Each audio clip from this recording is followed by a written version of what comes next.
Totoo ba, Sadrak, Mesak at Abednego, na hindi kayo naglilingkod sa aking mga Diyos na sumasamba sa ribultong ginto na aking ipinagawa? Bibigyan ko kayo ng isa pang pagkakataon para lumuhod at sambahin ang imaheng ipinagawa ko. Kung hindi, ibahagis ko kayong tatlo sa naglalagablab na pugon!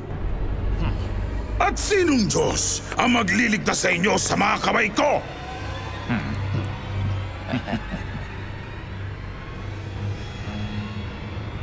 Haring Nebukadnesar, wala po kaming masasabi sa inyo tungkol sa bagay na ito.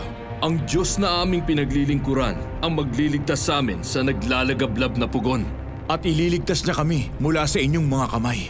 Kung hindi man niya kami iligtas, hindi pa rin kami maglilingkod sa inyong mga Diyos ni sasamba sa ribultong ginto na ipinagawa ninyo.